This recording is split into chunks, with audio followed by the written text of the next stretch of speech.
Welcome in, everybody, to another edition of Talking Tuesday Nights, GC Live, Talking GC Live. I can't even speak, Joe. It's just been one of those weeks. And you know what, though? It's only fitting because this week is going to feel that way for this football team. As South Carolina announced earlier today that they'll be playing on Thursday night, something that is needed because of Hurricane Ian and trying to make sure everyone's safe. So everyone that from Florida, below that, all the way up the coast, hope everyone is going to be okay as that thing gets ready to hit the shorelines. But let's talk some football. Let's make an adjustment here, just like the Gamecocks will be making an adjustment. And we will discuss some of the things that were said today during Shane Beamer's weekly press conference. So, intern Joe, away you go for a little bit, buddy, and let's get right into it. Travis, saw Lady Bree with the comment saying hello. Travis says, Mike, here are the key numbers this week. 35 rushing attempts. More importantly, 12. We need Bell and Stogner to get combined 12 passes their way. Look, Travis, I feel like what we saw last week from South Carolina, and we said this after the game on GC Live, post-game show with Perry Orth, and we also said it during the Mix in a Water segment that aired yesterday with former Gamecock offensive lineman Mason Zandy. South Carolina, what they're going to probably do is they're going to try to run the football again. But at the same time, too, this is not going to be the same type of defense that you saw a week ago that had the same issues, I believe, in comparison to Charlotte. Historically, South Carolina has had a lot of success running the football against the Bulldogs. But at the same time, too, we knew Charlotte had holes on defense, especially from a rushing standpoint, to the point where they came into last week's game ranked third to last in the country in rush defense. On top of that, they were ranked last in total defense, and they proved that in the manner in which South Carolina was able to get up on them and go up and down the field. So give a lot of credit to what South Carolina was able to do offensively, regardless of who they played last week. From an offensive standpoint, they protected the football, which was great to see. And then number two, they were able to score on every possession when the starters were out on the field. Those two things are what stood out to me the most. Certainly, Marshawn Lloyd playing like the Marshawn Lloyd that so many of us wanted to be able to see from 2 years ago. Before that unfortunate situation that occurred with him tearing his ACL, he's finally been able to put that behind him. He's not thinking about his knee, and it's evident based on every cut that he's making that he's looking like the talented player that so many of us had hoped for him to look like. So that's great to see. It really is. But as far as being able to throw the football this week, and I know you specifically mentioned, Travis, wanting to get the ball to the tight ends with Stogner and Bell. Michael Scarnecchia, who'll be on our post-game show on Thursday, this is something that he's mentioned multiple times on our airwaves, that he would like to see South Carolina get, especially these two guys, the ball, but especially going through the middle of the field. And when you think about going through the middle of the field, you're thinking a lot about the tight ends. That's what I expect to see this week. I expect South Carolina to take their shots passing. I'm not saying this is going to be a game where Spencer Rattler is going to go out there and throw the ball, 35, 40 times. He threw the ball 23 times last week. I mean, you might see that number close to 30 this week, but more than 35, 40, yeah, I don't see it. I really don't. But I think the beauty of it is you want to be able just to protect the football. You have to be able to protect it. I know we have intern Joe here because we talked about this before on some of the other shows. Intern Joe, is that you look at what South Carolina was struggling with after the first 3 weeks, especially the last two previous ones before last week's game, and that was being able to create turnovers to the point where South Carolina was -7 heading into last week's game against Charlotte. And they were -6 in their two previous games when you look at Arkansas and Georgia. They were able to create turnovers, especially in the second half. That's what they're going to have to continue to do. And it's not just because, okay, look, they're playing South Carolina State this week. Should be able to take care of that game. They should be able to have no problem. Should be able to get another win, feel good about themselves. But that's what it's about. It's about feeling good, getting that confidence going, and continuing that trend. right? We talk about offense being able to get confidence. You need confidence on defense too. This is Yeah, a team. This is a team, Joe, that is banged up still defensively. We don't know what's going to happen from a defensive standpoint. We know for a fact that you're still going to be playing without Jordan Stogner and Mo Kaba. They were down 4 starters last week. I'm not going to include R.J. Roderick. Nicky Manwari, he's the starter right now. Until things change, he's the starter, and he's been the starter since week 2. You need to be able to develop confidence in depth on defense. That's something that concerns me right now. But when you have the turnovers like they did the other night and cause the turnovers, that's a good thing to see. Yeah, absolutely, Mike. Like we said post game on Saturday, turnovers come in bunches, and this defense got some finally. It's big for momentum, kind of going through South Carolina State. After South Carolina State, you got Kentucky. They're a legit SEC road test. And so if this defense can generate more turnovers on Saturday, it will carry momentum into Kentucky. Getting Cam Smith back this week, getting Darius Rush back this week, it's very, very, very big. Because those guys are going to start to develop a rhythm. And they're also going to be a big vocal presence to the guys like Eamon Warrior and all these true freshmen that are stepping up in wake of these injuries. And so, Cam Smith is a guy that, you can't really overestimate, how big his impact is. He's a vocal leader and he's a shutdown cornerback. Beamer said it today, and I quoted him in my article coming soon on Gamecock Central, should be posted a little later tonight. That Beamer said you can't really win a lot of games when you're missing, 2 star cornerbacks defensively, in Darius Rush and Cam Smith. And without those guys, the defense is a lot of young guys, a lot of untested guys that really haven't been in with each other, in practice and whatnot. So the communication naturally is going to drop. But when you get those 2 leaders back, it really just elevates the play simply based on how good the communication is and is going to be, Mike. No, I agree, Joe. I agree, and I think that's what you're looking for this week. Communication, protect the football, just do the little things. Do the little things in a game like this. And look, we know that this week is condensed. And if you've been under a rock all day, South Carolina announced first thing this morning that the game is going to be moved up to Thursday, and it's going to be played at night, 7 o'clock, SEC Network. I'm happy this happened for multiple reasons. One of those reasons being that we need to see South Carolina have this game because they need to be able to continue, like I said, the confidence factor of it all. Okay, you put it together against Charlotte. That's fantastic. You should have been able to do that. And they did.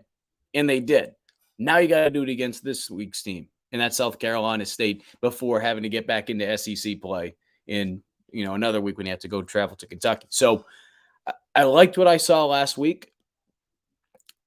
I know a lot of people are still going to be skeptical about the offense, and I get that, rightfully so. But at the same time, too, what more could you have really asked from an offensive standpoint? Don't worry about QBR and this stat and this. I was looking at the QBR today because we had someone on Gamecock Central send that to me, and I think the QBR for Rattler was like 38 point something. Didn't turn the ball over at all. 17 to 23, just under 200 yards passing. He protected the football. It's all you can ask for. Really. It's all you can ask for. You want to go see him throw 5 touchdown passes? Why? Why do that when you're running the football with a guy like Marshawn Lloyd for over 11 yards a carry? Something that hadn't been done since 2010. Only done, one other time since 2000, I believe. And that was Marcus Lattimore against Troy. And then just the third time against FCS opponents as well. Throw that in there when Kevin Harris did it back in 2019 against Charleston Southern. In that game, Harris was just an absolute freak that game. I believe he had, 3 touchdowns on 6 carries and 147 yards. It was something stupid. He averaged 24 yards a carry. You need to be able to do those things this week, just like you did last week from a running standpoint. It's going to build confidence with the offensive line. It's going to build confidence in terms of what this offense ultimately wants to do. And that's being able to go out there and use this zone blocking scheme that Marcus Satterfield wants to do. And I think for the players, when you're able to see the results like that, it doesn't have to be against a Kentucky, a Florida, a whoever. When you're able to just get the results, you're able to buy in more. And I think the timing of these games against Charlotte, against South Carolina State, couldn't have come at a better time for South Carolina. So, look, this is the schedule. This is the slate that they have. You have to take care of business now. But getting back to that, in terms of, well, I'm glad this game's playing on a Thursday. Number one, obviously, is the safety. But number two, it's good to be able to see a team like South Carolina State get that money, the money game, right? I mean, this is essentially a money game for South Carolina State. They're getting paid, and I don't know the exact figure, but they're getting paid a lot of money to play South Carolina. That's what happens when we see from some of these smaller schools, an FCS program. So to keep that money in state, number one is great, but number two, I mean, for a team like South Carolina State that needs to be able to have as much money as they can to be able to keep their program afloat, it's important. And I think it's extra special when you have a guy like Buddy Pugh on the other side of this, who used to be part of your program as an assistant coach way back in the day for South Carolina. And now he's the head coach of the Bulldogs and has done a tremendous job. And he represents everything right with not just college football, but everything right about the state of South Carolina. I think it's tremendous. I think it's tremendous that everyone was able to make this happen so quickly. And it was clean. And it should be that way, right? I mean, you have two teams that are in the same state. It's not like this situation. You're hearing things with in North Carolina State and Clemson. And, it's just find a way to make it happen. Find a way to make it happen. So I'm glad that we were able to do that.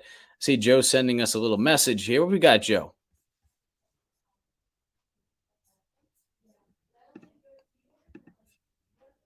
Unmute yourself, intern Joe. My bad. Sorry, Mike. We've got Ty on the line right now. Ty, go ahead. Yes. Can you hear me? What's going on, Ty? Oh, man. I think it's important for us to the reason why I won't say QBR is important, but I'm just saying that Spencer needs to get going because when we get into SEC play like Kentucky, that team beat Florida, and we need Spencer to be hitting those cylinders with those wide receivers. He needs to develop some type of chemistry in hitting those wide receivers because we already see that our team can't run the ball effectively. We can run the ball on teams like SC State and Charlotte, but it's time to go against five-star players. We need to be able to throw the ball as well if we get into third and longs. So that's what I'm starting to see. And with the stagnancy on offense, Spencer needs to be able to get the chemistry with those wide receivers. What do you think about that? No, I agree with you, and I feel like it's going to continue to start happening. I feel like more importantly than anything else, they've needed to be able to establish that trust. And I know they might not come out and say it that way, but they need to be able to establish that trust with Rattler in the offensive line. Rattler and just that internal clock in the head of a quarterback of knowing when to step up, when to get out of the pocket. I know we've seen the stat over the last, maybe going back to last week, float around about how Rattler, I believe, rates last in the conference in terms of how long he holds on to the football. And that was before the Charlotte game. I think that's something that can be corrected. And I think a lot of that has to do with the fact of a guy learning a new system and trying to figure out the guys around him. And when you have the schedule that they had, being able to have to go to Arkansas week 2, then taking on Georgia week 3, you don't really have a lot of time to be able to do the trial and error thing and figure out, okay, what works and what doesn't. I mean, you're going at 1,000,000 miles per hour, and you have to be able to find ways to make things happen on the fly. So being able to have more games under his belt in this system, and this goes back to something I said all preseason, especially on Gamecock Central, which was I didn't feel like this offense would really start to come together until week 4. Now, do I feel like they're where they need to be right now? I feel like they're a little behind, but at the same time, too, I don't feel like they're as off as some people may have expected them, or some people maybe assume they are. Give it some time, okay? Saw what they did against Charlotte. See what they can do this week against South Carolina State. Make yourself feel better about what this team's trying to do heading into next week's game against Kentucky. Looks like we have another one on the line. Joe, who we got? We got Caleb on the line. Yep, Caleb, go ahead. Hey, Mike. Another question on the offense. Question is, I hear a lot of people saying that we cannot run the ball based on the Georgia and Arkansas game, and even Georgia State, going back to that. But in my opinion, it was more of a problem of even trying to establish the run. We saw against Arkansas, we came out throwing the ball all across the field against the team that drops 8 in coverage. And my question is, do you think that we would be able to run the ball against teams like Kentucky if we actually try to establish it? And that's all I got for you. I mean, if you asked me this after the Georgia game, I would have told you, I feel like it's not necessarily, okay, they can't do it thing, but they haven't been able to prove it yet. And I think the thing that, it's funny, people that are watching, people that are listening, depending where you are, that I'm back up in Boston covering the Gamecocks remotely. So I'm back home and, going through the back room, finding an old book today. And this is old school football from my dad's stuff, coaching the zone offense. And obviously South Carolina is trying to do that the best they can. And I say all that because one thing that you need more than anything is you need to be able to get these guys to be on the same page. And it's not just the offensive lineman. I taped a podcast today with Marcus Lattimore. We were talking a little bit about this book, and that podcast will drop tomorrow on, I believe, in South Carolina. But you need everyone to be able to be on the same page with it. And what happens sometimes is when you're not seeing the results of the work that you're putting into it, it becomes real easy for one guy or potentially even two guys to kind of fall off. And when you're not doing that, and when those things happen and you're not doing what you're supposed to, offense just goes out the window. So when you're able to have a game like this against Charlotte, yes, this isn't a Kentucky, this isn't a Texas A&M, this isn't a Florida or Tennessee or whoever, but at the same time too, sometimes you just need to be able to physically see the results so that you can say, okay, I understand what Marcus Satterfield's trying to do from a schematic standpoint with this offense. I understand what we're trying to accomplish now as a whole and that it can be done. So I feel like that confidence certainly was uplifted. Now you got to be able to do it again against South Carolina State. So if they're able to do it again this week, does that necessarily mean they're going to go out there and be able to, if they put up over 200 yards rushing this week against South Carolina State, does that mean they'll be out there running for 200 against the Cats come next week? I'm not saying that's necessarily going to happen, but I'd feel much better about this team. So I think that's what you want to see. You want to be able to see this offense when they want to run the football, be able to do it in a dominant fashion, similar to the way how they did it last week against Charlotte. As far as passing is concerned, you want to be able to see just some rhythm and some consistency. I mean, look, whether it be running the football or throwing the ball, right? Guys are going to have to sacrifice touches. We're seeing that right now. I mean, I know it's more so just on paper because it hasn't been necessarily on display that much throughout the year. We've seen spurts, right? You see a situation like Juice Wells in week 2 against Arkansas. But I think with South Carolina, what they need to do is they need to be able to realize, hey, look, we have some talent. We have some talent at receiver. We have some talent at tight end. Not everyone's going to get their touches. And as soon as people recognize that and realize that and just go out there and just execute, I think this team will realize, hey, we can do some special things.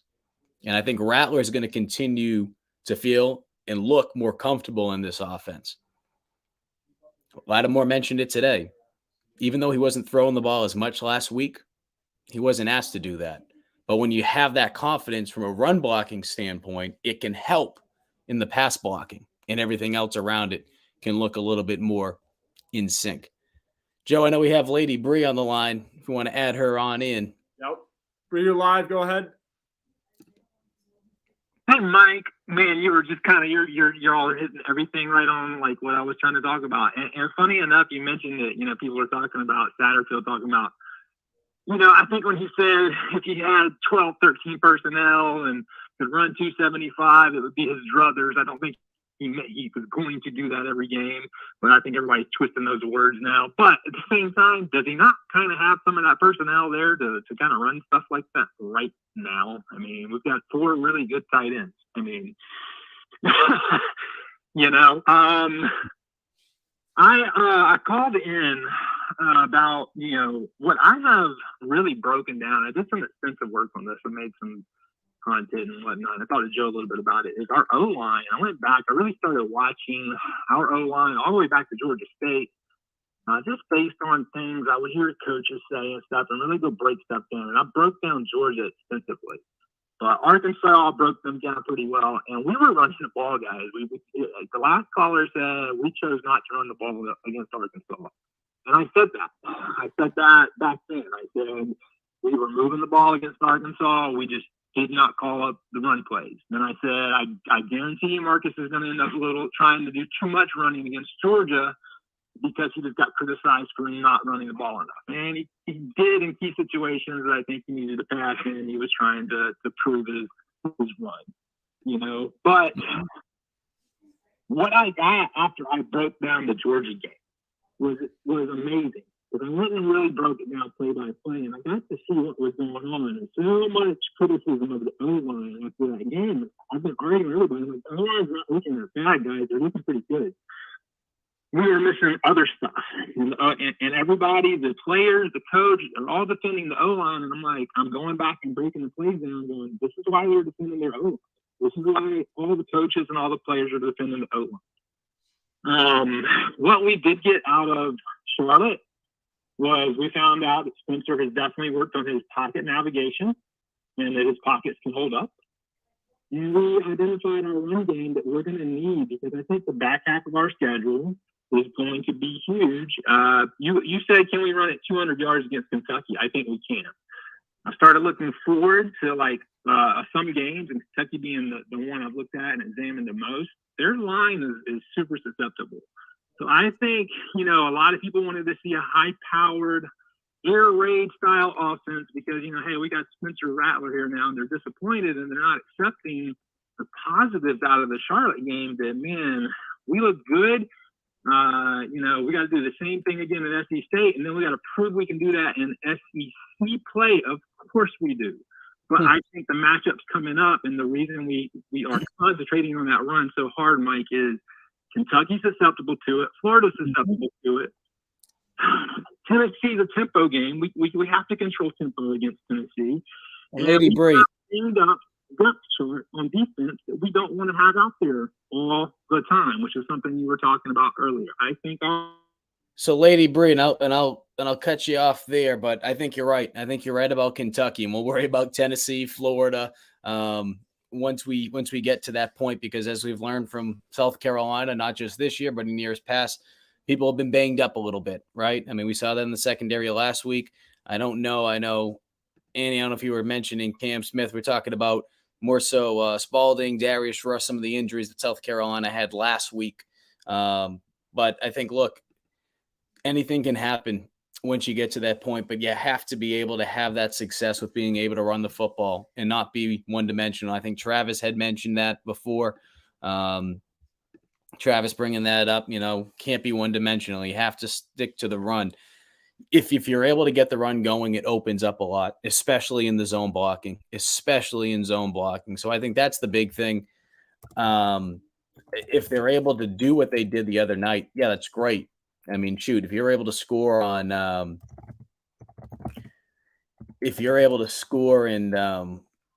turn the ball over like they did the other night, you're going to be very successful against a lot of teams. But I think what you want to be able to see more of, obviously, is be able to find that rhythm in the passing game. And I think that's going to come. And I think we're going to start to see that this week against South Carolina State. It's not going to be maybe the offense that some people, and going back to what Bree brought up, maybe it's not the offense that some people thought of. But this system is a pro-style offense. So it's not always going to look sexy. It's not always going to look, 40, 50, 60 points. That was the case last week because of the run game and how it got going against a not that great of a rush defense in Charlotte, but it's not always going to look that. Joe, we have a new caller on the line. Yeah, Jackson, you're good to go, boss. Hey, Mike. I just wanted to ask you real quick. Do you think as South Carolina fans, we're kind of getting impatient because the SEC East is getting so much better? Like Florida's on the rise, Kentucky's on the rise, Tennessee. You think we're just getting impatient because we're seeing how fast they're getting better? I think it doesn't help. I think it does what we have seen in just college sports as a whole. The patience isn't there. And I get it because you look at a situation like Florida, right? A year ago, the Gamecocks were able to kick their teeth in. Dan Mullen loses his job, and what happens? Florida looks like they're just turning into a pumpkin.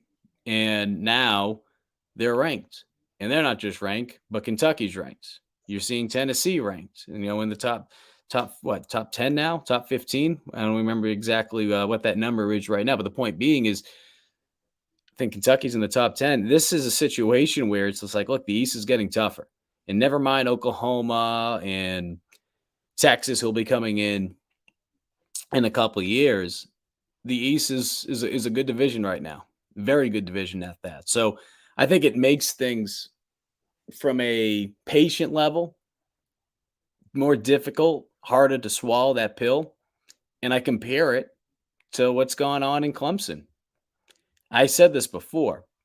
I don't know if people would necessarily agree with me on this. If Clemson wasn't having the success that they've had over the last decade, I think Will Muschamp would have survived at least one more year. I think that process sped up a little bit because of what was going on in Clemson. When you see programs around you start to have success, it makes people impatient.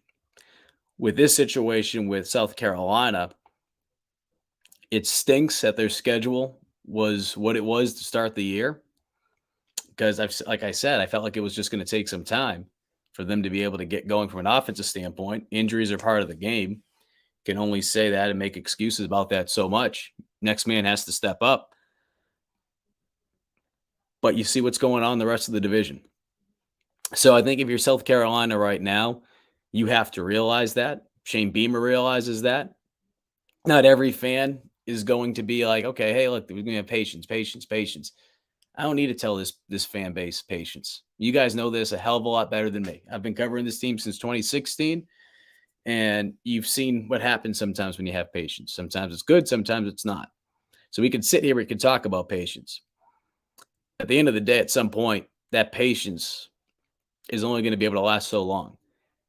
I do feel like South Carolina is heading in the right direction right now. And I'm not even talking from a program standpoint. When you look about the recruiting that they've been able to do, look at the offensive line play that Beamer and this staff has attacked from a recruiting standpoint this offseason.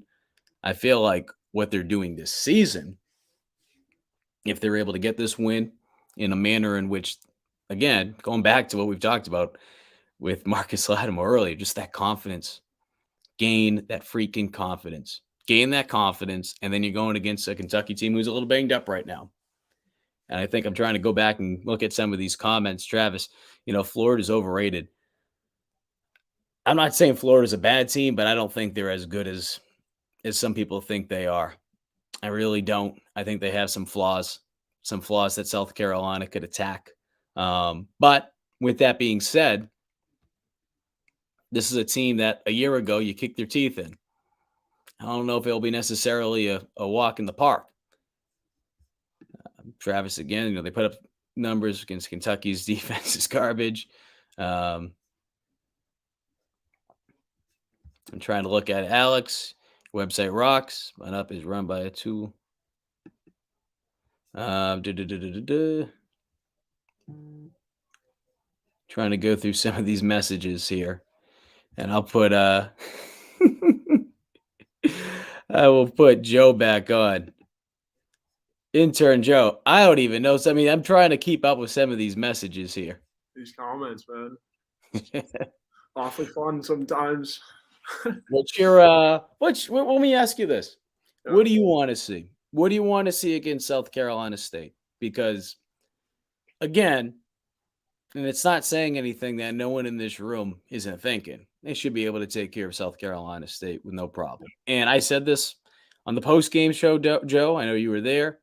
That's not trying to badmouth the Bulldogs or Buddy Pugh, but this is a program you should be able to beat. This is a team that, yes, they won the HBCU national championship year, but at the same time, too, they lost a lot of talented guys. They lost a guy like Kobe Durant, who is now playing for the Rams, defensive back. It's not like they have Darius Leonard over there. This is a team that you should be able to beat. So I'm going to let intern Joe handle that real quickly as there's another call coming in. But you should be able to take care of this team. And we'll get Joe's thoughts on this upcoming matchup. But, let us know. Let us know what you guys are thinking. Let us know what you guys are thinking about the upcoming matchup and what you want to see Thursday night. It's so weird to say not Saturday. Thursday night, what you want to see at Williams-Bright. You can call into the program at 803-567-3796. Once again, 803-567-3796 to call into GC Live Talking Tuesday nights. Waiting for the thumbs up from Joe. And we'll have the newest caller on to the program. Zachary's ready to go. Zach, what's going on, buddy?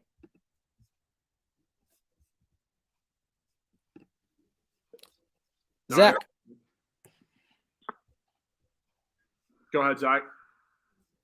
Hey, Mike, how's it going? Good, Zach. How you doing, bud? I'm fine.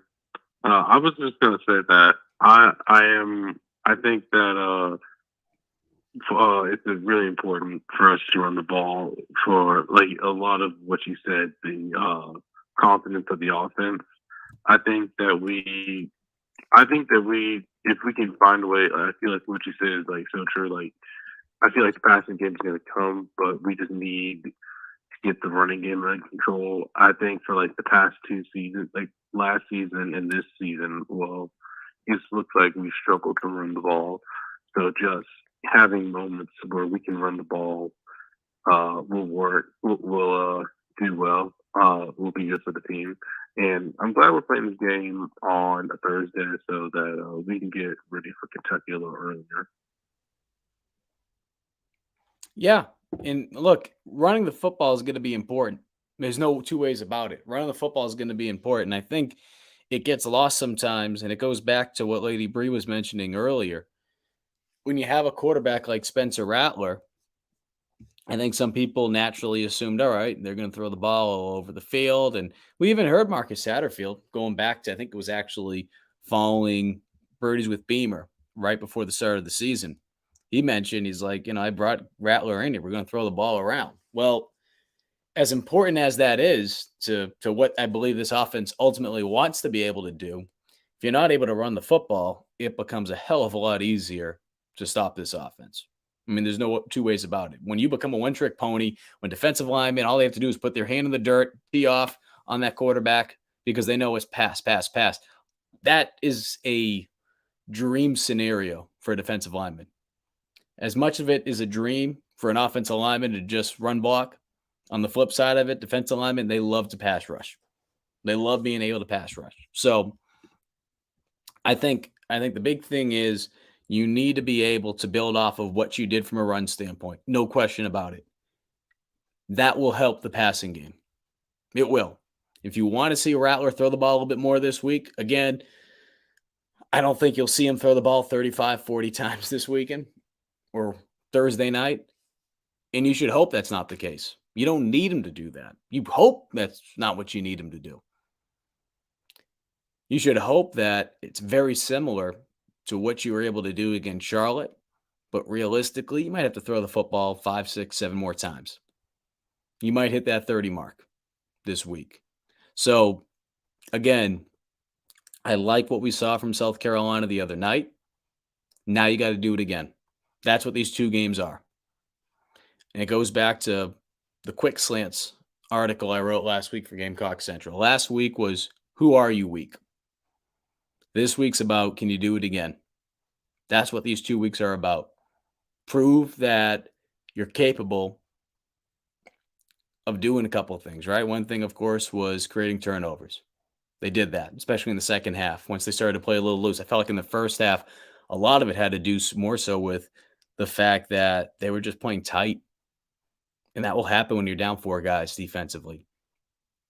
But once they were able to play a little bit loose, more blitz calls, keeping things simple, right? they were able to go out there and just play ball. That was good.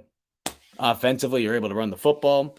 You're able to get things going. You can see Marshawn Lloyd do Marshawn Lloyd things, which you had hoped you would have seen going back to 2 years ago. Do it again this week. Do it again this week. That's what it comes down to.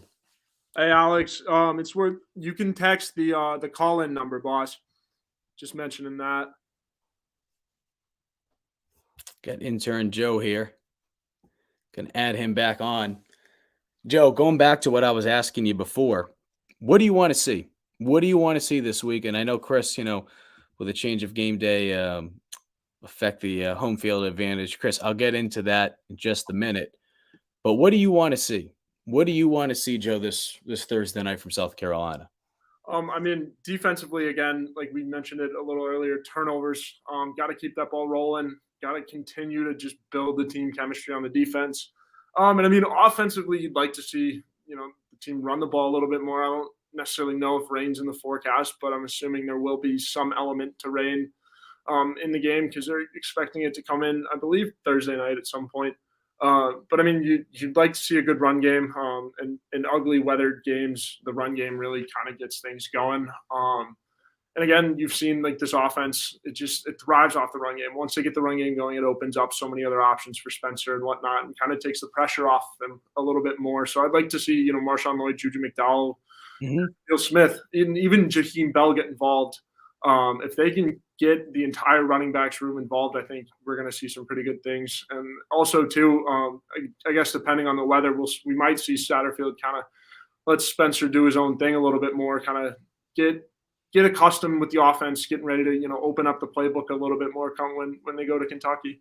And also, too, with the weather, I think it's genius to put the game on Thursday to give the guys extra rest going into Kentucky. I mean, we've seen Hurricane games get scheduled on Sunday.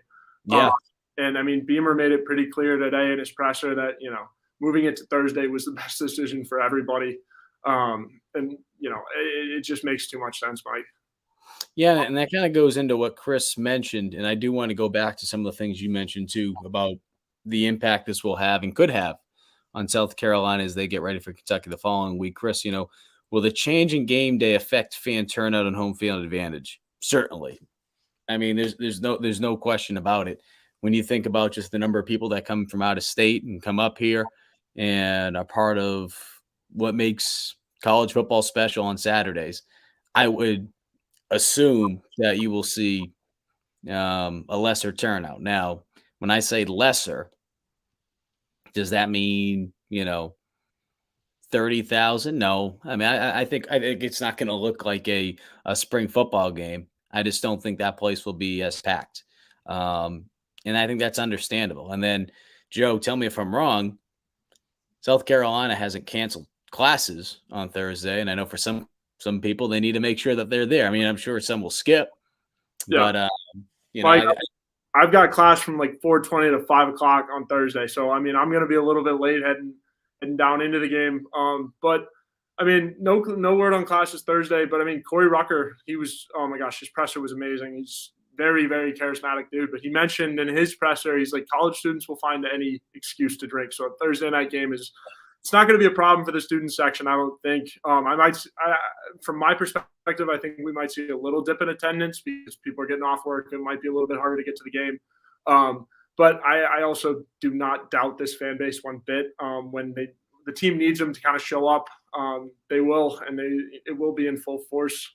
Not necessarily quite like Georgia, but I'm still expecting a good atmosphere. And again, Shane talked about that too in his presser. He mentioned that our fans are some of the best ones in the world, and that he saw a lot of media around the other SEC schools that the fans weren't showing up, and that a quarterback had mentioned that he wishes the students stayed in the student section a little bit longer or something like that. So I don't doubt the fan base one bit in terms of home atmosphere. And here is actually, if you missed that earlier from Corey Rucker, we added the Adam Sandler Big Daddy court moment from the old gentleman who may be an alcoholic. So if you guys remember that scene from the movie Big Daddy, we kind of had some fun with it. This is what Corey had to say earlier today. But I'm pretty sure the cockpit will be full of students. College students really look for any reason to drink. So I think they'll be there and be loud and rowdy. Hell yes. So I expect it to be the case. I expect guys to Understands. show out. It's going to be a good time. But yes, I mean, I expect it to dip. And it goes back to Chris's second question, were we expecting any recruits to come in for the game? I know that Chris and Wes, they do a great job each week, especially the home games, as far as recruiting goes, as to which players are going to be on campus from a recruiting standpoint, because everything kind of flipped around. I don't know at this point if that is out yet. Because again, and I'm trying to see if we have it, trying to do a quick look on the website here. I don't think it's out right now.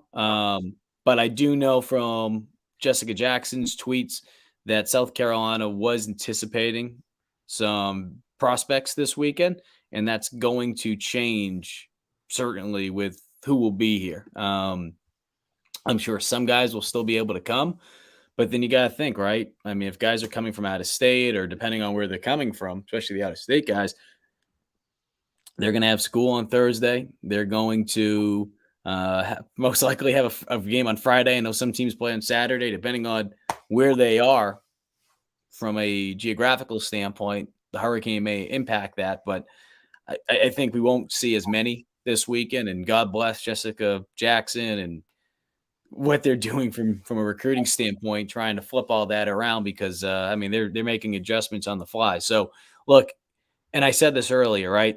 When you have situations like this, you're not going to be able to appease to everyone. What it comes down to first and foremost is safety. That's the reason they're moving the game. That's number one. Number two is just being able to play the game. So the fact that they're able to play this game, if, and I'm not saying this is the case, I'm sure there's a lot of people that do feel that way, feel this way, what I'm about to say.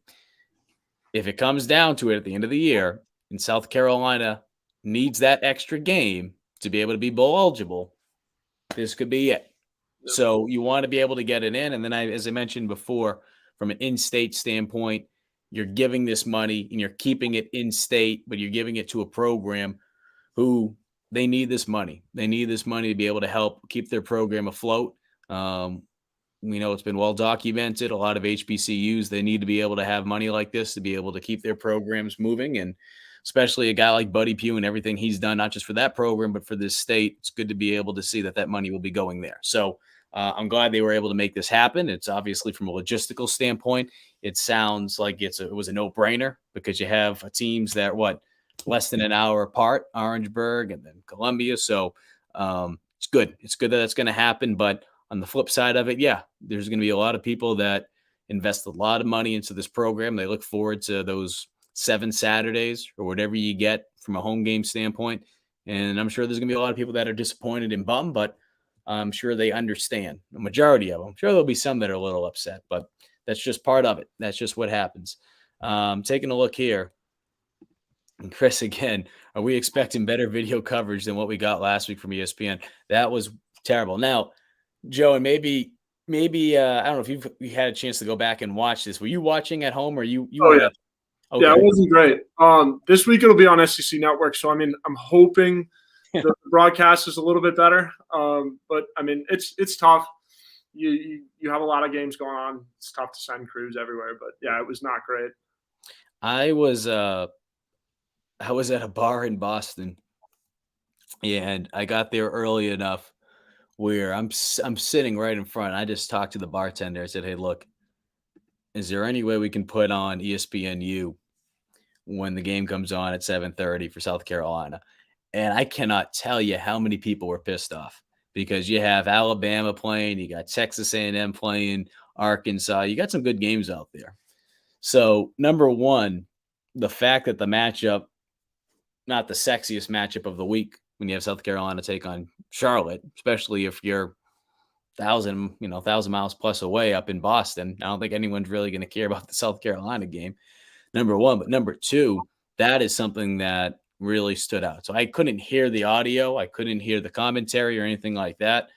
But it gave a feel of like when I worked at Watch Fox, and it had this like greenish kind of filter. I mean, that's the only way to describe it. I mean, it looked like someone had like this filter that went in front of the light, or this kind of like this off kind of orange. I mean, the saturation looked awful. And I try not to get too critical with the production because I mean, I understand what it's like being on the other side of it, especially working, in TV from Watch Fox and obviously up here in Boston now. I know it takes a lot and, it takes a lot of people to put those things on, but it was disappointing. It was disappointing to see. But going back to what you said, Joe, yeah, number one, I wouldn't expect that this week on the SEC network. And I think if anything, this is something that will hopefully get corrected. Now, I'll say this, and I don't know this for certain. Maybe there was something with the stadium, you know. Sometimes, I mean, this thing happens. So we can point at ESPN and blame ESPNU and blame the production. Sometimes it's a stadium thing. So I don't know the logistics of it, but hopefully it doesn't happen again because certainly there was a lot of people that it pissed off to the point where it felt like scrolling on social media, scrolling on the message board in Gamecock Central, whether it be during the game, after the game, a lot of people weren't happy. And I guess the audio, it was awful. The audio was worse, 0-10 when big plus happen. Big plays, I'm assuming is what you meant, Gamecock Ryan, as I read your comment. Yeah, it wasn't good, Joe. Yeah, I mean, hopefully it's just an off week for ESPN. And again, the folks over there at SEC Network know what they're doing. So I'm not worried about the broadcast of this week's game. You mentioned HBCUs, Joe, and I know you had the opportunity to be at the press conference today. You said there was some pretty good stuff that was talked about it. Oh yeah, absolutely. So Eric Douglas, he's got a really great story because his father played at SC State. So his family's coming up for this game. It's a very big game for his family, and he joked that him staying another year was to get his dad to root for South Carolina for 1 year, and it's just a big game for his family. And then so it's got like HBCUs are in his family, and it's big for him. And then Cam Smith mentioned he's got at least a dozen guys that played for South Carolina State. And so he was happy. He said they were all on a call last night, just talking smack and just, running their mouths before the game. And so they're all excited. Cam Smith's going to be up for this one. And so I think, but just on the topic of the HBCUs, SC State is one of the oldest football programs in the state. Like it means a lot to, the history of the football in South Carolina. And Buddy Pugh is also a walking example of that.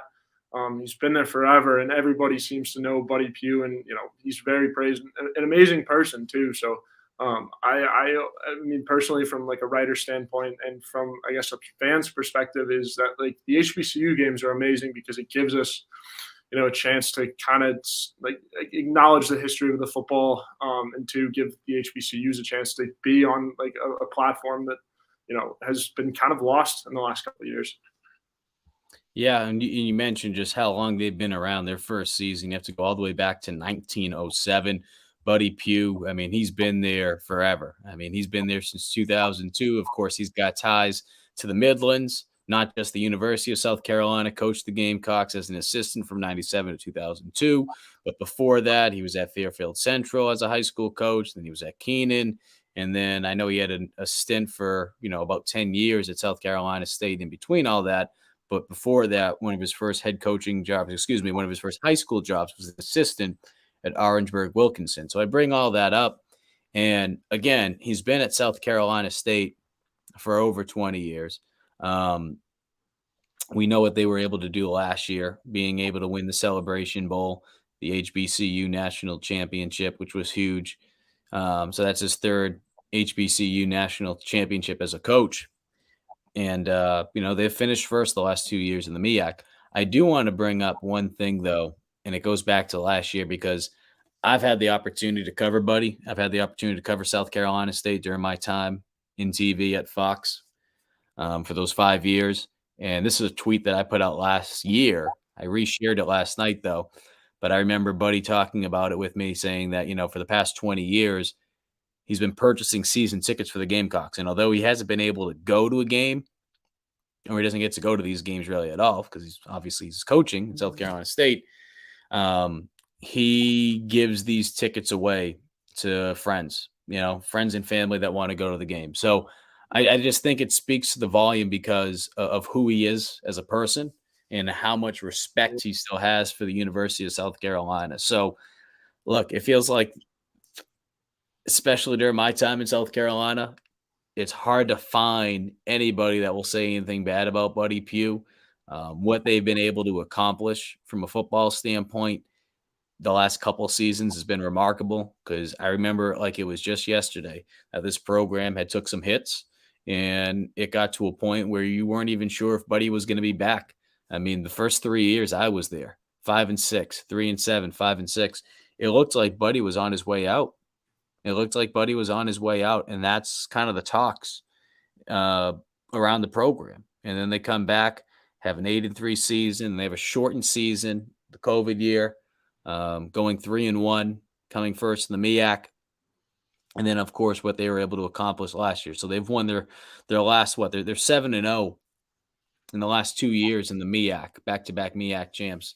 This is a team that, again, I don't think they're as good as what they've been the last 2 years, but they're going to be a better team than Charlotte. But with that all being said, you should be able to beat them. There's no question about that. And T brings up South Carolina State has more NFL Hall of Famers than USC and Clemson combined. Yeah, I mean, wild, Mike.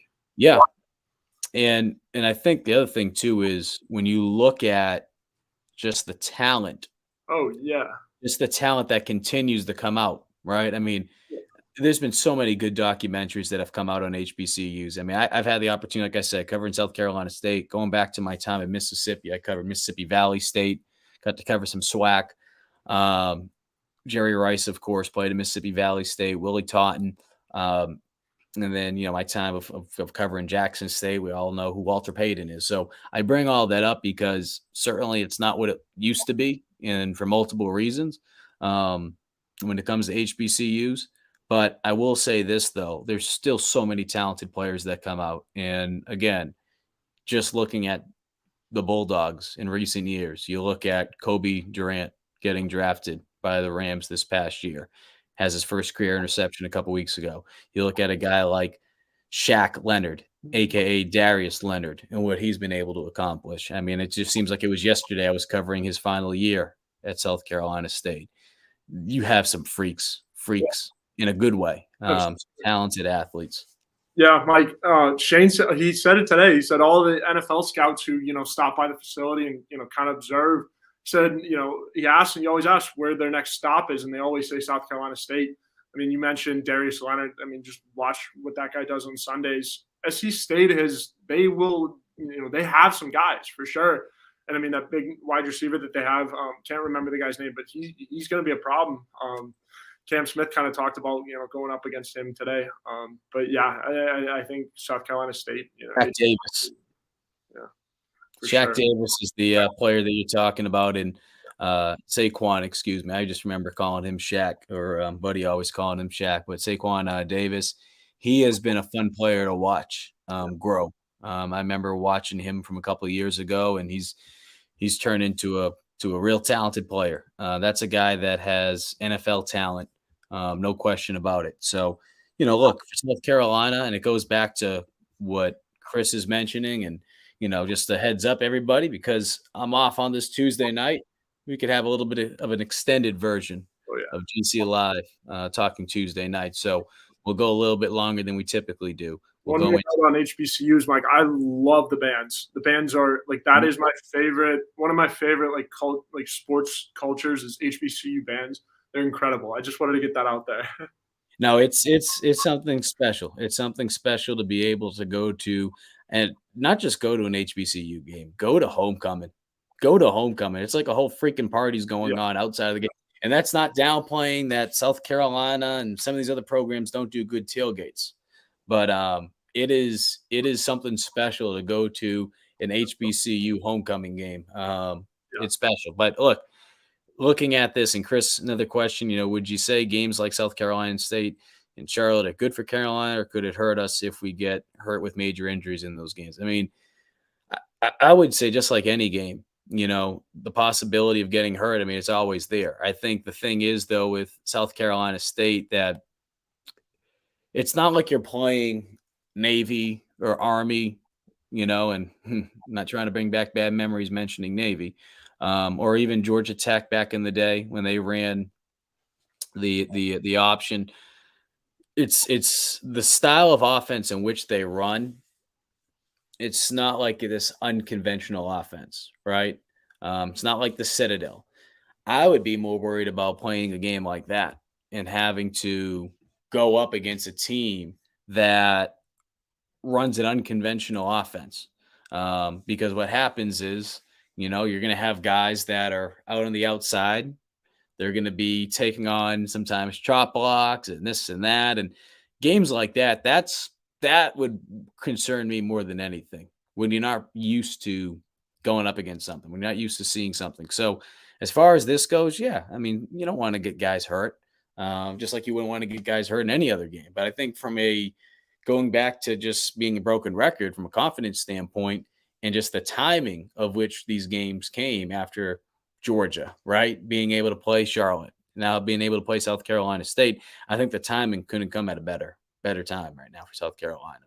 And then going back to what Joe mentioned about Kentucky and how South Carolina will now have some extra time to prepare for the Wildcats, that's a plus too. So look, there's pros and cons with it. And Joe, get me caught up if you could on the injury report. I think Darius Rush is still questionable.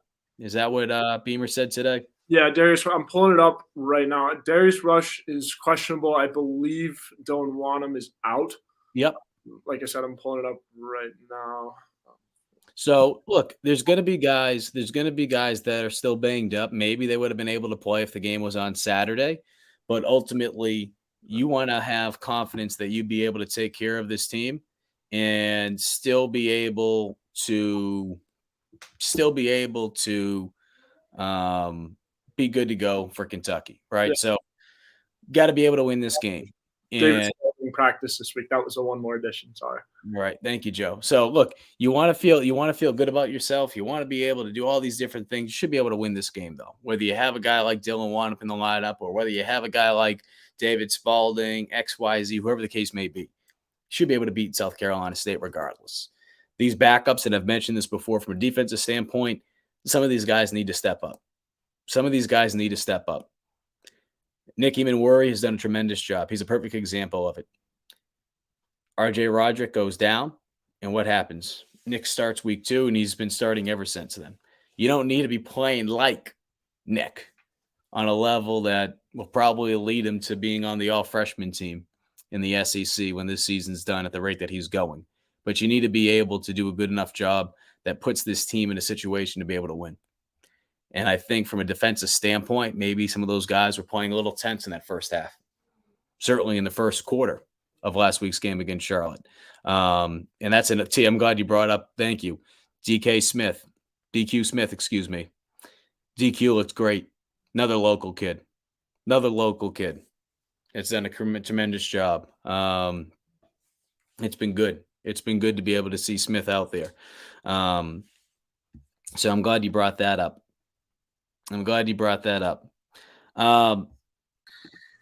Joe, so we mentioned the injuries. I think this week you have to see someone, and I don't know who necessarily can be. Yeah. I think we're trying to look at some of these positions, whether it be outside linebacker, whether it be edge. Guys need to step up. Guys need to separate themselves. Okay, Jordan Strawn's not there anymore. Mo Kaba, he's not there anymore. You need to be able to find someone to play that position at a high level so you feel good. You feel good about yourself going into that Kentucky game. Yeah, absolutely. I mean, Nick Eamon-Worry is the guy everyone points to because he stepped up in especially a big way in that defensive backfield. Strawn, again, it's a big guy to miss, but we got some young guys coming up through there. And Kaba also, he's another big guy, linebacker. With Spalding being banged up as he was too, your depth right there is already limited. And so with having these young guys like Stone Blanton and those being able for the freshmen to be able to kind of step up and see some action against Georgia and Arkansas was big, very big, like early on in the year, because all that does is contribute to depth. And Beamer mentioned it today. It's really nice to have the depth back with everyone coming back on defense. And so, I mean, realistically, when you got Darius Rush and Cam Smith back, there's less of an injury hole. You're still trying to fill it with with Kaba and Strawn, but again, you've had guys stepping up. You also have some experienced guys who are finally getting their chance to shine, like Debo Williams in place of Mo Kaba. Like he's really, really stepped up. So, Mike, I think you're going to continue to see guys, elevate their play in those two spots, and particularly as you're getting the veterans back that know what they're doing and can take charge of the defense, like Cam Smith and Darius Rush. Speaking about veterans, I know John says, where is Joyner? Shane Beamer actually mentioned this on his teleconference on Sunday night. When you look back to the previous game, of course, against Charlotte, when you look at the personnel situation, and this wasn't just the Joyner thing, you didn't see Marion Brown out there as much either. It was more two tight end sets. And when you have two tight end sets, you're not going to need as many receivers out there when you're running the football. So that was something that Shane mentioned. It just goes back to the game plan. And when you have the game plan being what it was last game, which was to run the football, you're not going to see certain guys out there, right? Just like if you were trying to spread it out, you might not see as many running backs out there. Before that, Joyner was battling a calf injury, and he has been making strides ever since. So, again, when we mentioned this before, because I know people had mentioned this about Josh Van, and I want to go down the list. Why is this guy seeing as many touches, or Jaheim Bell and this and that? Number one, when the scheme's the scheme, right? I mean, if they're going to run the football, it goes without saying, you're not going to probably see as many touches through the year from a receiving standpoint. But at the same time, too, when you're running the football and you have two tight ends out there, you're not going to need as many receivers out there on the field. So, again, I don't know what we'll see from South Carolina this week. I feel like we will see them try to establish that run early on, but I do feel like they will take a little bit more shots through the year with Spencer. And that's a good transition over here because Chris says, will we play Spencer past halftime? If we have a comfortable lead, or does he need to have that confidence? I think it goes back to where Satterfield in this offense feels like they are as they get ready for Kentucky. I think we'll see Rattler through three quarters. I mean, I can't see South Carolina getting into a position where they have a lead where they're just putting their backups in to start the second half. But I think what we will see is, again, this is a game where you should be able to win. This is a game that you should be able to build off some of that confidence you had last week against Charlotte, but you should be able to find things that say, hey, look, we feel better about ourselves now heading into Kentucky in comparison to where we were after that Georgia game. That's what I want to see, Joe. I mean, it's as simple as that. And I said this last week. It's not about putting up 40, 50, 60 points. It's about going out there and executing what your job is. And yes, did they leave some points out there? Yeah. But at the same time, too, no turnovers as far as the starters are concerned. And when the starters are out there, you scored on every possession when you're on the field. If you do that, it's going to be very difficult for you to lose games. I don't care who you're playing. Is it going to be like that every week? Certainly not. But when you do that, that's as good as it gets. Yeah. That's as good as it gets. Yeah, Mike, absolutely. Like, I think, it depends, like, really how it's going. I could, realistically, I think he will play all three quarters. But there is, you never know. Unless they're up like 42-0 at halftime, I would assume he's going to play the third quarter. And it also does go to a confidence thing going into Kentucky, how much they want to open the playbook versus how much they kind of just want to rep some stuff out. The whole Josh Van thing with, not having a play in a certain amount of weeks or something like that. Like, I feel like this is the game where they kind of, get all that stuff, worked out in game. Like we had talked about. And I saw there was a comment earlier, like, do these games really help us going into Kentucky? Like, absolutely. Even though, you're playing your guys, your starters out there, and, there's a chance that they get banged up, but also too, you're playing them like, almost putting a leash on them in a way, not running, a bunch of stuff that's going to put them in a position to get hurt as much. And also too, like, limit them late in the game too, pull them when it's time. Well, and Joe, the other thing too about it is they're playing on limited time here in terms of being at the turnaround from last week's game. So guys are going to be banged up Guys are going to be banged up. I mean, this is why Thursday night football to me is one of the biggest jokes and hypocrisies when you talk about the NFL talking about player safety and this and that, right? And how it's important. And yet you'll have teams play on Sunday, and then a couple days later they're going to be playing. They're going to be playing on Thursday, to the point where I think this is funny, and I could be a little bit wrong with my dates here. I'm trying to remember the exact timeline of this. The Patriots will be playing 3 games in a span of, I believe it's 11 days. They're going to be playing a Sunday night game, a Thursday night game, and then a Thursday night game. So I bring that up because, these quick turnarounds, just the wear and tear it has in your body, it's a lot. And we're going to get into some of that tomorrow on Gamecock Central because Marcus gave me some great intel as far as what he remembers with those short week games. It might not be the exact same as South Carolina is doing it now. I remember he brought up the fact that they would stay in the hotel still off campus the night before. And then you'd wake up. Some of you guys would have to go to class. Some of you would already get ready. And then by 1 o'clock, a majority of the players were out of class and you're getting into your game routine. And it feels very similar to when you're in high school with playing. And I mean, shoot, that's something that, as a Division II guy, we would play a lot of Friday night games. And it's a weird feeling. It's a weird feeling. It's a different routine because you have to program yourself to be like, okay, I got to be a student right now, or I got to I got to take care of some business, and then I got to get ready for a game. So for a lot of these guys, it's going to be odd. It's going to be odd. Eric Douglas mentioned, he's like, well, I've been here for, I think he said what? I've been here for 20 years. I can check this one off the bucket list. I haven't done this one yet. So it's going to be important to just try to find that routine, that normality that these players are accustomed to on game day, because it's not going to feel that way. It's not going to feel that way. Ryan, am I crazy for thinking that Nicky Madeira would be a terror at nickel closer to the box? No. The only thing about that, Ryan, is this. I don't know how Nick is in coverage. And let me dig into that a little bit.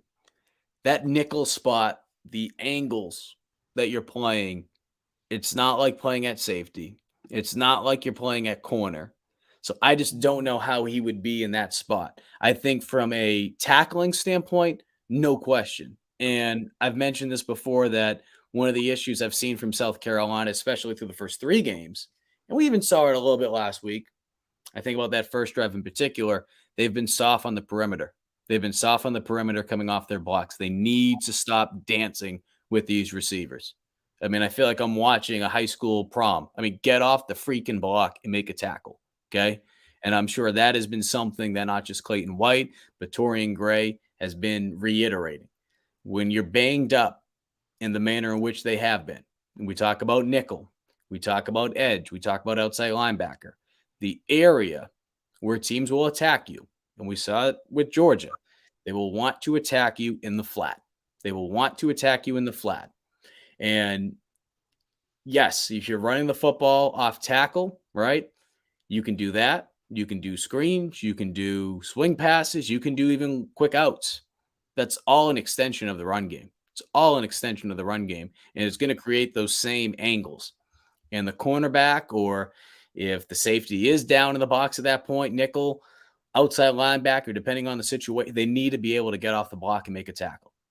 I feel like Nick has done a good job with that. Nick has done a tremendous job with filling the alley, as we would call it, from a defensive standpoint, filling the alley, banana peeling it. And what that means is just coming down and playing that angle where you're playing it inside out. You're playing it inside out. You're coming down the angle, right? Think of a banana. You're coming down an angle and you're playing it inside out. He's done a good job with that. What needs to happen, though, is the corners on the outside, they need to make sure that they're doing their 1/11th. Because if he's playing that angle and it gets bounced outside and you're not getting off your block, so not to get all technical and, X's and O's, but that's what it comes down to. But, yeah, I mean, the short answer, yes, I don't hate the idea. but it's just not as simple as, okay, can he line up here and be able to play nickel because of just those coverage angles? It's just we've seen guys, Joe, that from a corner standpoint, I know he's a safety, from a corner standpoint, that just can't play nickel. And it's one of those things where, as I'm trying to see what we got here for a little bit, what we see is teams try to do this and they get exploited. That nickel spot is so important. It's so important these days because the way the game's evolving, we're seeing a lot more defenses play 4-2-5 style of defense.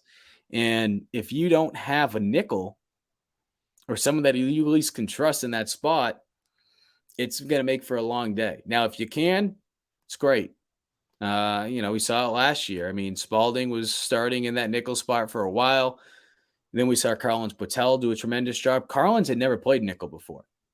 So I say that because, yes, Carlins had experience of playing college football at a lower level, Division II, but he came in, thought he was going to be playing outside, but they liked the way he played on the inside. So I have no idea. If South Carolina is even thinking about that. Not to give a long-winded answer here, but it is something that some guys are able to adapt to.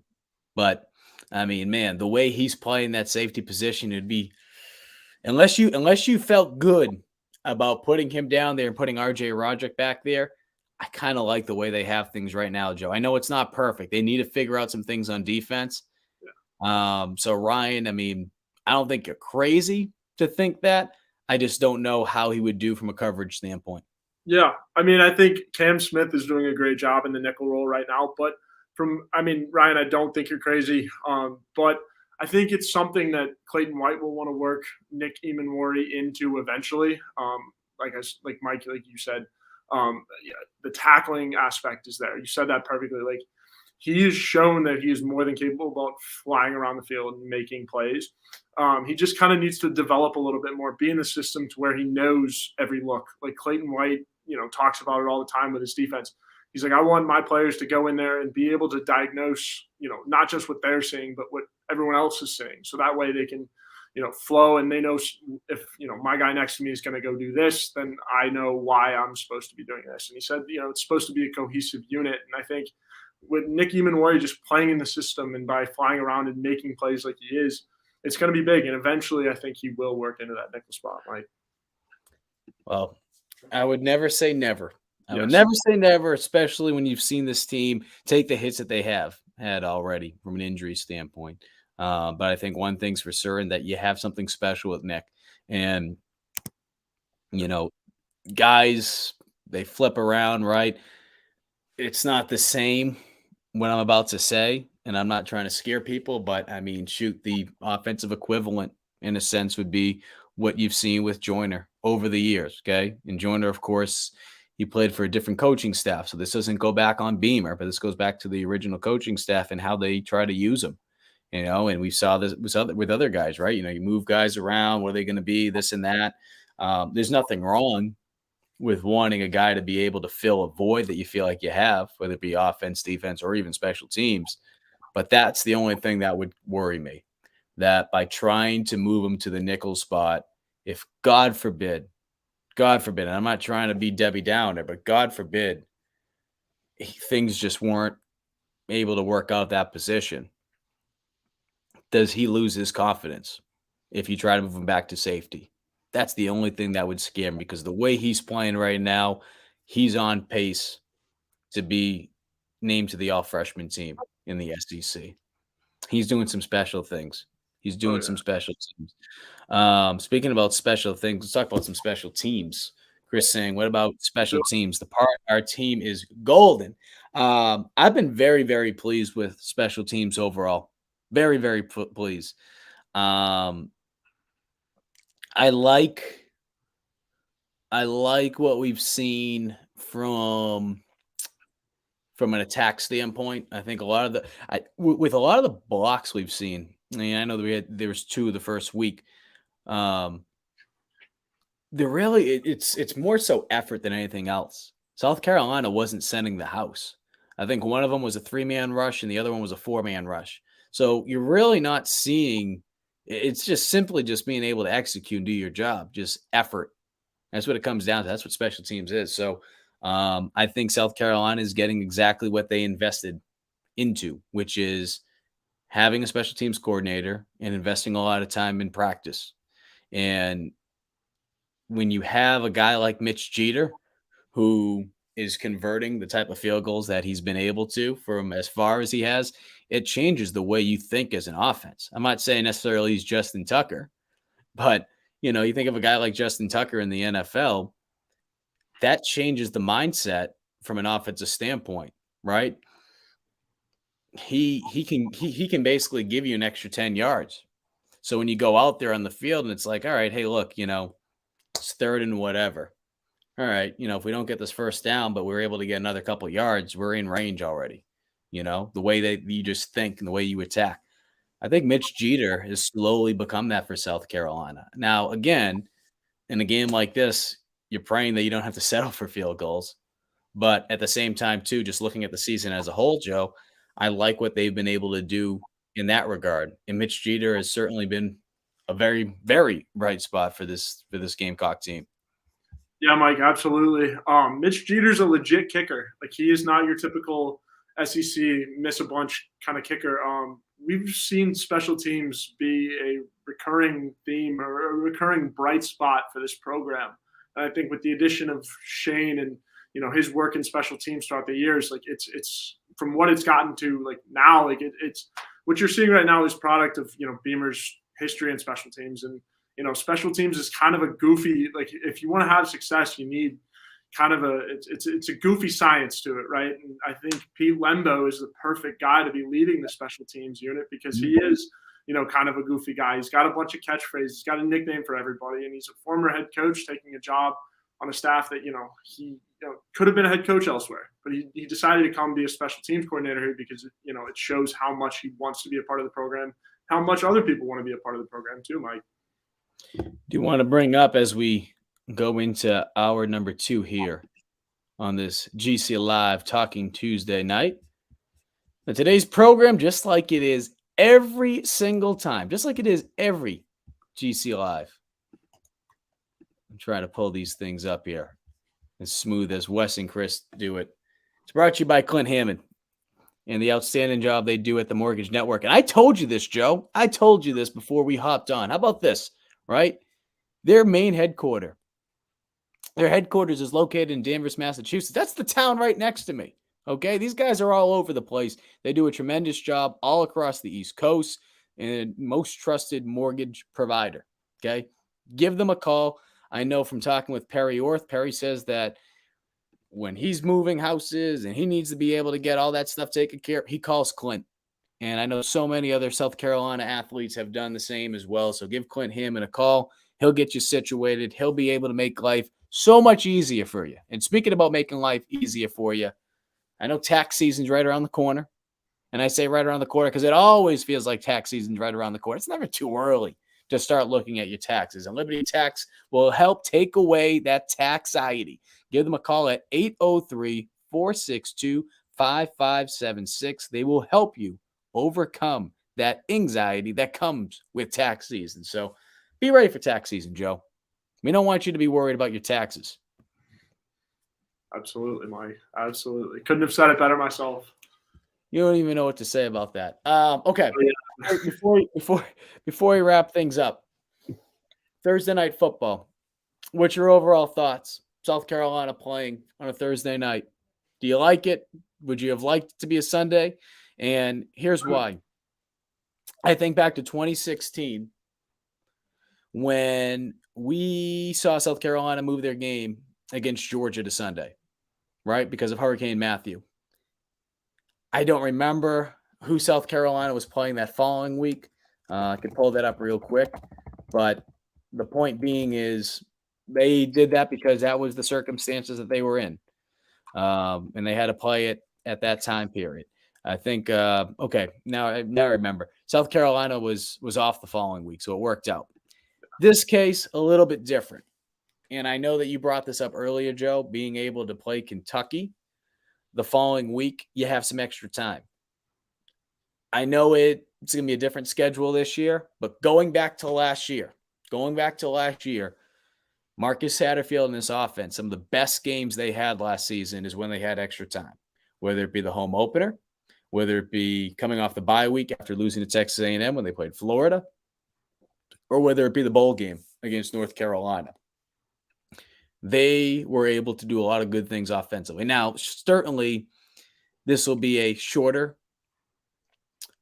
turnaround in comparison to those examples, but you still have some extra time. You still have some extra time to get healthy, which is very important for this team, as we know.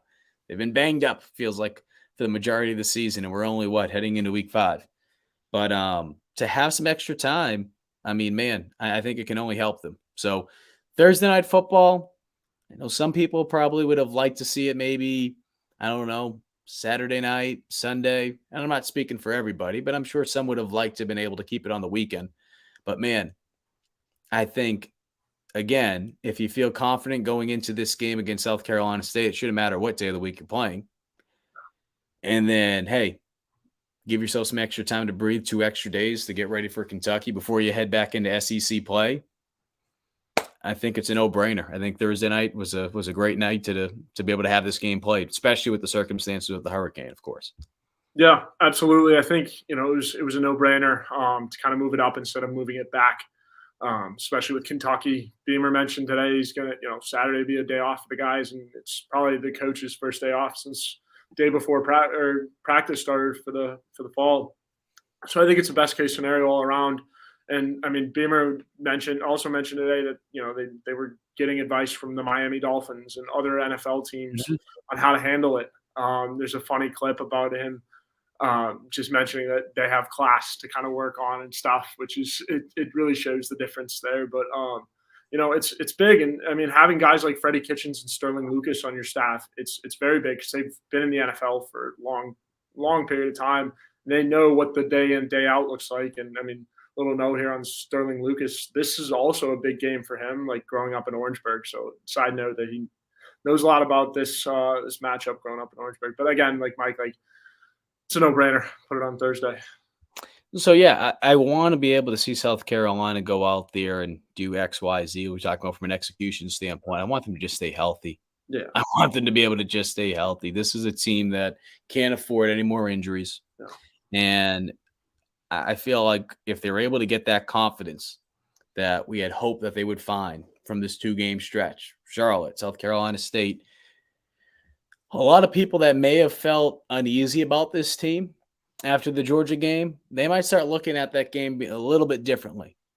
I'm sure if South Carolina goes out there, hangs 40 or 50 on South Carolina State, has success in a similar manner to what they did last week, there's still going to be people that a lot of people that are going to be still skeptical. I get that. You want to see it against SEC talent. I understand that. Well, you get your wish the following week. But my question to you, meaning not you, intern Joe, but to those people that would be thinking that, how would you feel? How would you feel if South Carolina is able to have that type of success this weekend or Thursday night? God, that freaking Thursday night thing's throwing me so off. How would you feel if South Carolina is able to have that success Thursday in comparison to where maybe you thought this team was after that Georgia game? Do these two games, if USC is able to have that same type of success in some shape, way, or form against the Bulldogs on Thursday, has that changed anything for you?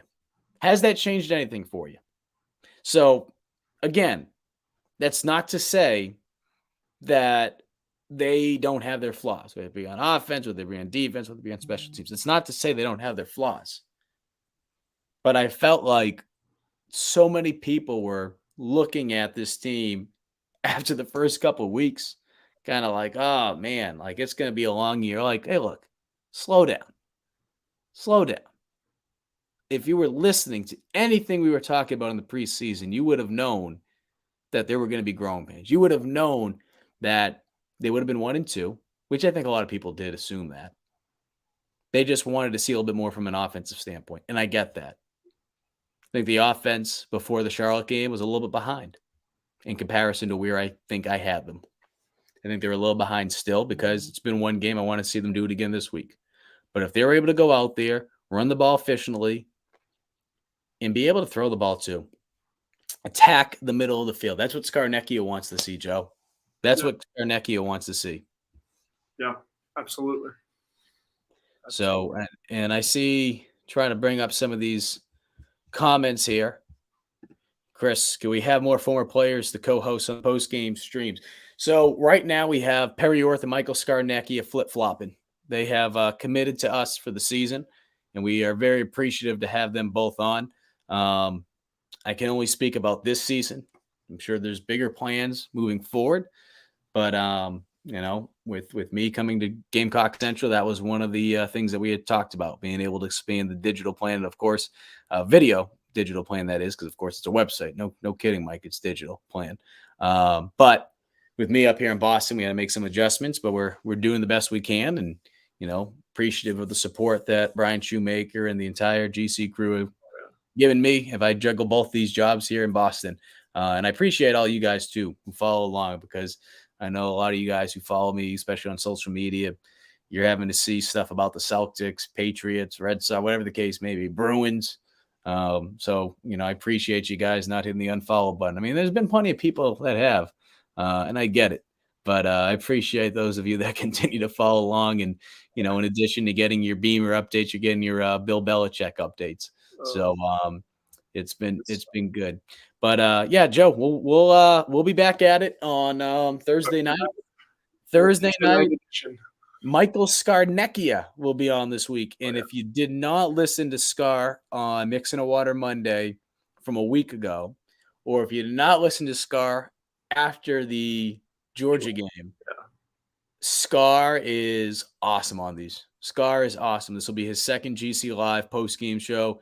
He calls it for what it is. And as someone that played that position, knows that position inside and out from a quarterback standpoint, he sees things that the rest of us don't.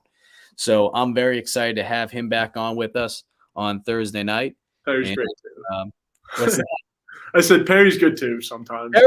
Perry Orth guy. Perry, I don't know. Perry's great too, but we got to sell it. We got to sell Scar here. We got to sell on Scar. Scar's coming up this week. We're set. Well, guys, I appreciate you taking the time to tune on in tonight. Hope you guys have a good Tuesday night. Look, I know there's not going to be football Saturday from a Gamecock standpoint, but tell yourself this. All this means is that you don't have to wait as long for game day in Columbia, South Carolina, and that's never a bad thing. Have yourself a good Tuesday night. We'll do it again Thursday after the game when South Carolina takes on South Carolina State, 7:00 on the SEC network. Take care, guys, and see you guys real soon. Yes.